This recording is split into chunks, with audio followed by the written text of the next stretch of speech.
So Alan Watts talked about this whole thing that he called the backward law, which is this whole idea that the more we strive for happiness, or the more we kind of search for that feel good factor, the more we're going to be aware that we don't necessarily have it, or that we're lacking in some way.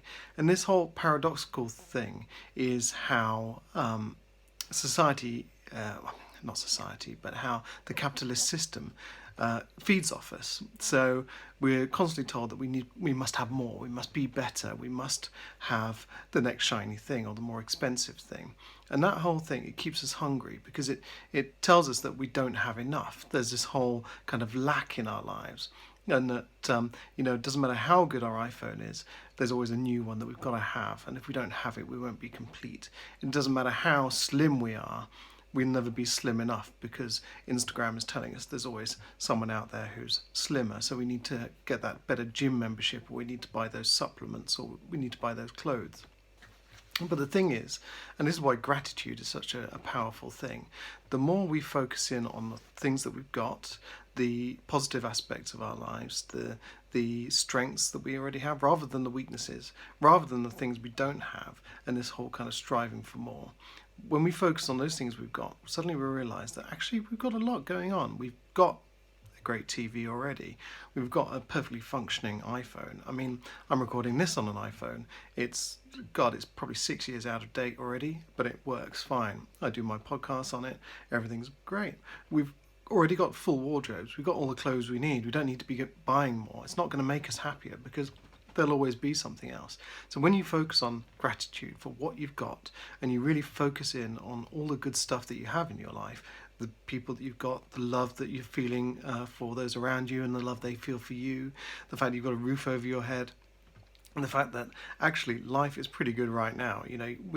Went on holiday last year. We earn a salary. We've got so much going on for us that is actually really positive, and we can use this idea to reframe things that might be unnerving us or making us feel dissatisfied in a more positive way. So a real good one for this is when you get a case of the Mondays. So Monday morning, who hates Monday morning? But I used to hate my job so much. Not my current job, obviously, because I love where I am. But I used to hate going to work so much because I had a terrible bullying boss that my Sundays were ruined because I was dreading Monday morning.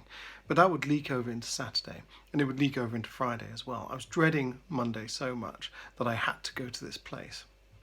But then we can reframe it. We can change the conversation to suit ourselves, because we understand that when we focus on the benefits, they become more apparent. It's like Oprah Winfrey says, what you focus on expands. So focus on the good stuff and you'll see more of it. So you can say to yourself, okay, I don't want to go to work on Monday. Fair enough, we've had a lovely weekend, and we've seen our friends, we've had time to ourselves. But why not change that conversation? Why not say, I've had a great weekend, I feel recharged, I'm ready to take on whatever work is going to throw at me. It's like I said in my last video, this whole thing about Lao Tzu, when turmoil reigns, go in. We get an opportunity to prove ourselves on a Monday morning, to go in and do the good fight and to do good work. And we get that opportunity. And we can change that conversation by saying, I get to do this. Not, I have to do this. I don't want to do this, but I get to do this. In the same way that we can say, okay, I'm lacking because I don't have the latest car or the latest phone or the latest clothes, or I'm not slim enough. We can say, actually, I have a lot of strengths. I'm perfectly slim. I like my figure. I have a full wardrobe. My phone works fine. My car works brilliantly. Okay, it's not a massive status symbol, but who am I competing against? This is not a competition. It's not about keeping up appearances. I don't really need approval or permission from anyone else. And so therefore it doesn't matter. Okay, if I want a better car for myself, then that's a different story. But let's not prove our worth through what we've got or how we look.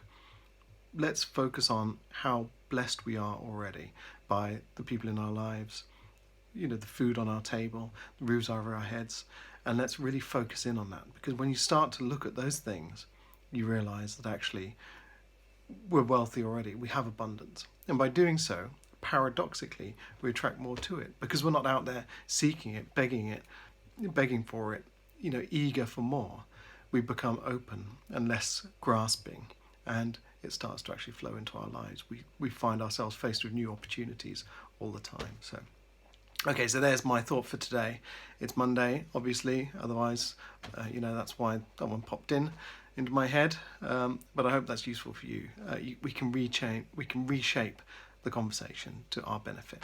All right, thanks a lot. Bye.